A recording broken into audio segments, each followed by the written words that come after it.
Hello मेरे प्यारे बच्चों, आप सभी का फिर से एक बार ऋतु मैथ्स इस प्यारे से चैनल पर स्वागत करते हैं। तो आइए आज के इस छोटे से लेक्चर में अपन डिस्कस करने जा रहे हैं क्वेश्चन नंबर 3 और question number 4 from practice set 1.3 part 2 geometry from Maharashtra board. अब देखिए ये जो क्वेश्चन है ये क्या दे रखा है, क्या कहा है सर क्वेश्चन में। तो देखो क्वेश्चन में कहा गया है कि as shown in the figure two poles of height 8 metre and 4 meter are perpendicular to the ground. If the length of the shadow, अब देखो यहाँ तक समझने का प्रयास करो। ये जो दो पोल दे रखे हैं, कितने? दो पोल। हाँ सर, एक पोल है, इसकी हाइट है 4 मीटर, इसकी हाइट है 8 मीटर। और क्या कहा गया है कि परपेंडिकुलर है। परपेंडिकुलर है इसका मतलब क्या है बाबू? 90 डिग्री बना रहे। क्या बना रहे? 90 डिग्री बना रहे। जी हाँ सर, है ना। अब if the length of the shadow of smaller pole due to sunlight is 6 metre, ये जो छोटे पोल की हाइट, ये जो छाया है, शैडो है, वो कितना है? 6 मीटर है। तो बड़ा पोल का उसी टाइम पर देखो यहाँ पे दिया है एट द सेम टाइम। तो बड़ा वाला पोल जो उसकी जो छाया होगी, छाया यानी कि उसकी क्या है? शैडो कितनी होगी, है ना। शैडो की लेंथ कितनी होगी, ऐसा उनका कहना है। तो आइए अब ये क्वेश्चन का अपन सॉल्यूशन देखते हैं। देख तो बेटा क्या दे रखा है सर, है ना, कि ये जो छोटा पुल है इसकी हाइट है 4 मीटर और ये ग्राउंड से परपेंडिकुलर है, यानी कि ये क्या हो जाएगा?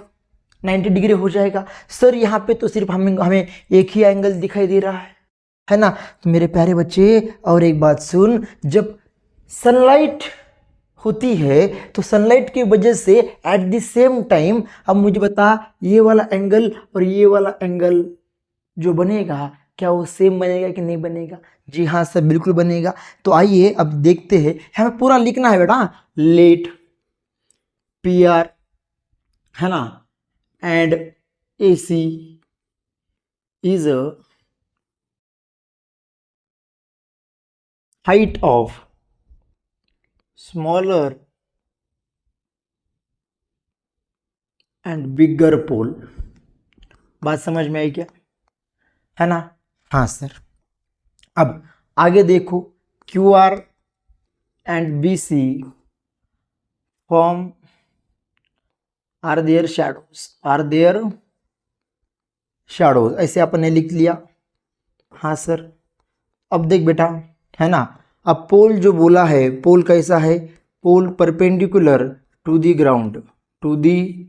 ग्राउंड से कैसा है? परपेंडिकुलर है।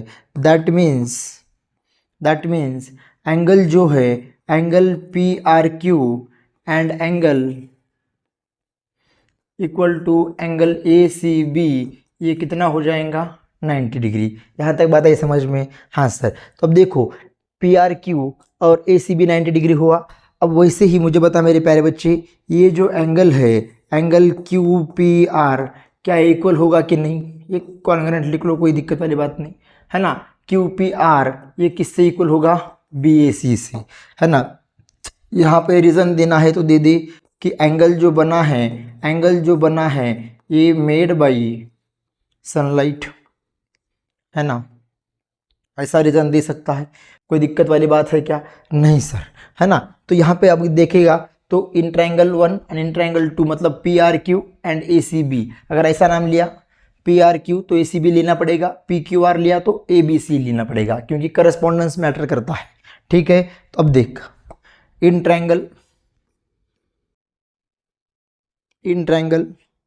P Q are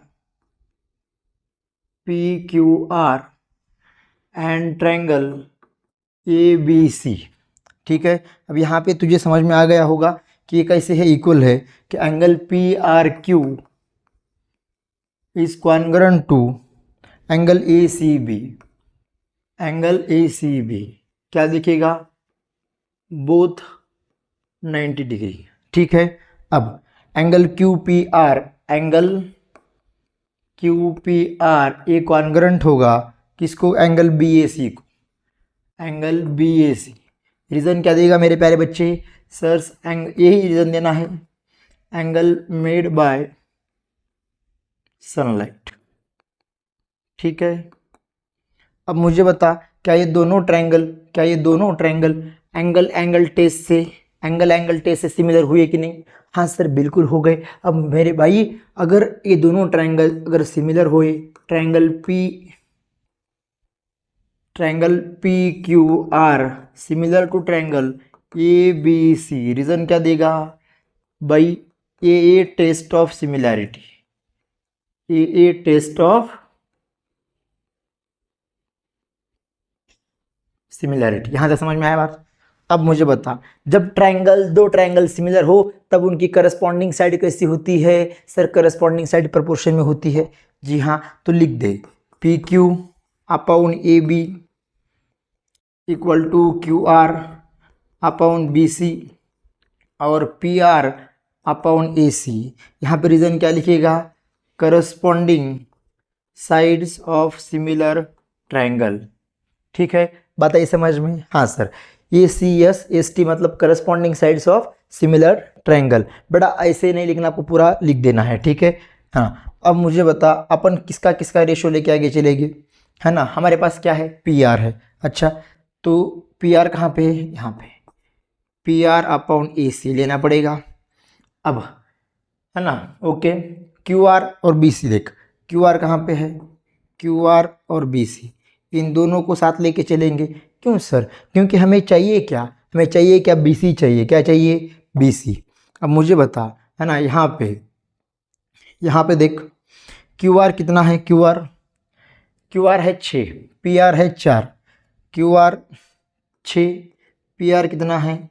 4, B C है x और ए सी है 8। बात आई समझ में?